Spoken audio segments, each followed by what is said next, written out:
Good afternoon, everyone. Just wanted to maybe talk a bit today about cat behaviour and how we might learn from it in terms of managing this species. So first of all, just want to acknowledge all the people that helped with this, in particular Hugh McGregor, who had a big part in this research. So thanks to all those people, some of whom are in the audience. So you're all legends. This work was done in arid and semi-arid areas. So we've got Cook of the Country at Arid Recovery, and then we've got Flinders Ranges, or Icaro Flinders Ranges, which is Adnyamathanha Country on the right. So this is where I study feral cats. And in this country, life's pretty tough for feral cats. So this is the age distribution of cats that we did teeth sectioning on from the Flinders Ranges and Roxby Downs. You see that most of them don't get above 4 years of age. So you do get the occasional one up to 10 years, but by and large, it's pretty tough out there and there's a lot of turnover and mortality. So we looked at fixing GPS collars to some feral cats up at Arid Recovery, and this is in an area where we've got rabbits, but we've also got reintroduced bilbies and bettongs, and we've also got native rodents as well. So we really wanted to look at their hunting behaviour. What were these cats doing at night time when all these mammals were active? And we combined that with some video collars as well, so we could actually see what was happening on the ground as well. So this is a graphic of a cat's one-night movement. It's about 1.5 kilometres from across that map there. It's an aerial photo. You can see the creek lines, and you can see it preferentially using creek lines as it's moving through the habitat over that one night. So these are 5-minute fixes. I think the interesting thing here, though, is they're moving across the creek lines, but what we really wanted to look at was what's happening when they're stopping. So they're moving. We all know they use linear features like roads. That's been well established. But what are they doing when they're stopping during their night's activity? So we looked at the stops. We looked at cluster points of fixes, and most of the stops were less than 60 minutes in duration. And the graph on the right is within that 60 minutes, most of them are actually less than 30 minutes in duration. So they're really short stops. So they're moving through the landscape, having short stops, and then moving on. And when we looked at the video collars that we'd put on the cats as well, we see that this corresponds to hunting bouts. So most of the hunting bouts from the video collars were less than 60 minutes in duration. And so we've got sort of an inflection point at around 60 minutes, and after that time, they're mostly sleeping or resting or faffing about, as Hugh likes to put it. So we're really interested in these hunting bouts in particular. So we started looking at these 60-minute stops or less. And, we went out to these spots in the landscape and we recorded a whole lot of variables, like what was out there, what were we finding when we went out there. And this is what we were finding. So predominantly these stops were at places where there was prey cues. So we often find carcasses of animals at the spots. We'd find burrows of native rodents. We'd find warrens of bettongs and rabbits, or we'd find bilby digs. So we also record a whole lot of habitat features as well, and we put it into a fancy model, and this is basically what it was saying. So cats stopped and spent a lot longer at sites where there was burrows, warrens and diggings of mammals. And this was, highly significant. So time and time again, we'd go out there and find these prey cues in the environment that cats were sitting there and stopping at. And interestingly, landform did not come out as significant for these stops, even though they're moving through landforms in different ways. So one of the prey hotspots that they were using was warrens. So this is a booty warren, that they were also using rabbit warrens as well. And of course, we all know that cats use, so I'm just going back, cats use these warrens for, just going to see if I can get the video to play. Oh, that's a bit disappointing. Always risky putting a video in a talk. Here it goes. So they're using the warrens a lot for shelter. So here's a video collar on a cat, and you can see it approaches the warren, goes down there, and they'll often spend hours at a time down these warrens just resting and faffing about. But the other interesting thing that they were doing at the warrens, outside the warrens, is this video, which is actually, hunting rabbits. So this is a cat that's just waiting outside a warren and stalking a juvenile rabbit, and it's taking its time. and it's got the rabbit. So a lot of these stops at warrens are actually hunting stops, so they're just sitting there and waiting for the rabbits to come out. In the swales, we're seeing the same thing at plains mice barrows. So this is, as Hugh pointed out before, plains mice barrows on our swales.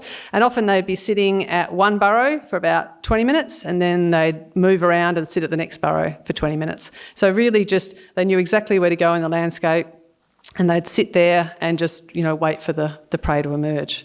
And so this is also in plains mouse country, and you can see this is one night's movement, and the cat's just moving around between different plains mouse burrows, waiting up to half an hour at a time, and then moving to other warrens through the system. So systematically working its way through the plains mouse burrows, and you can see how that can be a very effective hunting tool and get rid of those animals in a short space of time. And a lot of the times when they were actually doing this, they were using vegetation to hide in. So this is one where it was at a plains mouse burrow, and it's a bit hard to actually get a good look, but it eventually does catch the small mammal, eventually. So, yeah, there's a lot of waiting around that cats are doing and actively engaging in hunting. And I think when they're moving through the landscape in linear features, they might not be paying as much attention to what's going on. Whereas here, they're very much alert. So I guess the message is that cats learn to find and target prey cues, and that they're very good at learning to know exactly where to hunt these animals in their environment.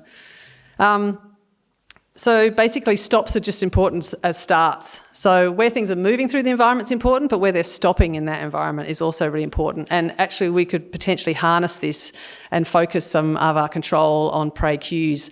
Things like free feeding rodents or ripping rabbit warrens everywhere except one area. Maybe we could try using live bait attractants. We need to be thinking outside the box with how we can actually take this on board and use this for control. And one thing that we've been working on is the population protecting implant and using them in prey hotspots. So just quickly, it's a little microchip that goes under the skin of a prey animal. It's got 1080 inside it. It breaks down when it's ingested by a cat, but it stays inert under the skin. So there's been a lot of research on this in the last few years.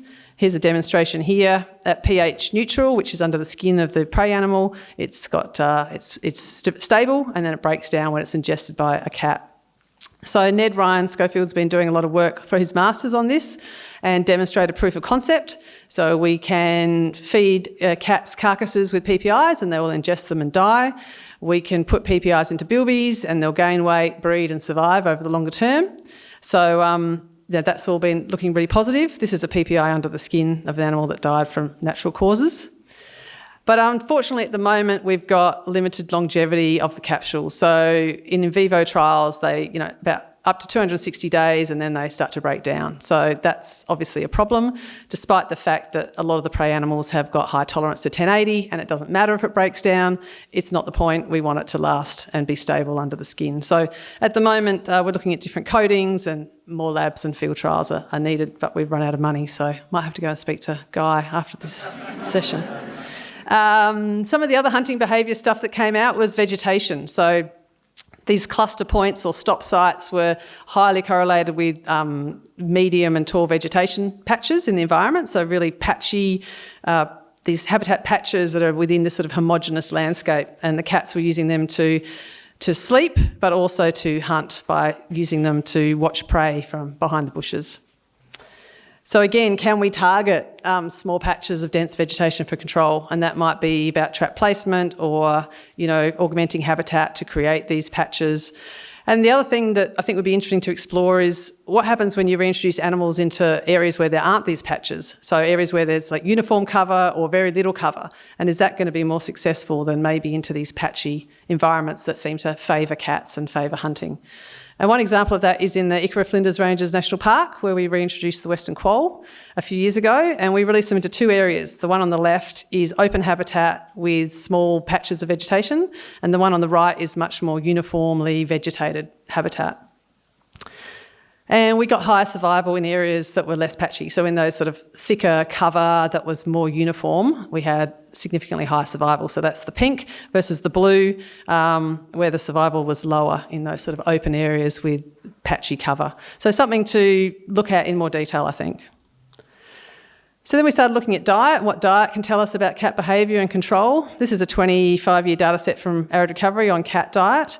And the most important thing here is that as the cats get heavier, they're eating bigger prey in the environment. And if you think about the weight range of our critical weight range animals, particularly things like bandicoots and things, you're looking at that brown section up the top there.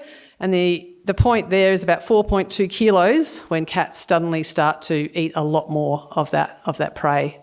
And when you look at cats that are 4.2 kilos, here's age versus weight of cats. So 4.2 kilos, nearly always males, well, always males in this situation, but they're not of a certain age. So cats can get to 4.2 kilos in their first year, basically. So you can't use weight as a reliable indicator of cat age, but we know that those 4.2 kilo cats that are doing the damage can be any age at all.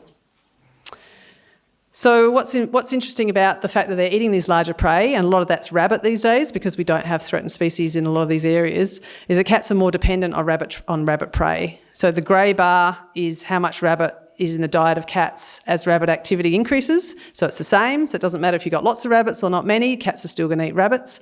The dark grey bar is quolls. So they eat rabbits in relation to availability. So cats are much more tied to rabbit prey than a lot of other predators. And that means that we can sort of harness that or use that information in a few different ways. One is, here's aerial cat baiting with a ratacat. And this is at Flinders Ranges as well. It's most effective when rabbits are in low abundance. So the higher the rabbit detections to the right there, the lower the change in cat detection after baiting. So in most areas of the Flinders, there's very low densities of rabbits. The ratacat baiting was extremely effective. We killed almost every cat that we radiocollared, and the quoll numbers increased significantly. In those areas of the Flinders where there was high rabbits, we didn't have much success. So that's a real take-home message there. That it can be really successful in areas with low rabbits. Another behaviour that cats exhibit quite a lot is neophobia, so fear of new things. There's probably a few people in this room that have similar fears. And John showed this yesterday with Felix's, with cats losing that neophobia over time. What's interesting with this graph, though, is that these are cats that were caught and collared in the dark grey versus cats that were uncollared. So you are changing the cat's behaviour by monitoring it, by putting a collar on it and catching it. So you really need to think about that when you're doing your monitoring programs, how much of the results you're getting are based on your monitoring method rather than what's actually happening to cats out in the wild. But the good news is they do lose that neophobia over time, so keeping those traps out there for several months at a time is really important when you're looking for new devices in the environment. So, in summary, understanding cat behaviour is really important. We need to be thinking about harnessing that attraction to prey cues and that strong association between cats and rabbits, and really between cats and habitat features as well. So all this information and understanding how cats are using their environment and moving through their environment is really important if we're going to end up controlling this animal. We need to think like cats, we need to understand what they're doing, and we need to be harnessing that information to maximise the efficacy of our control. Thank you.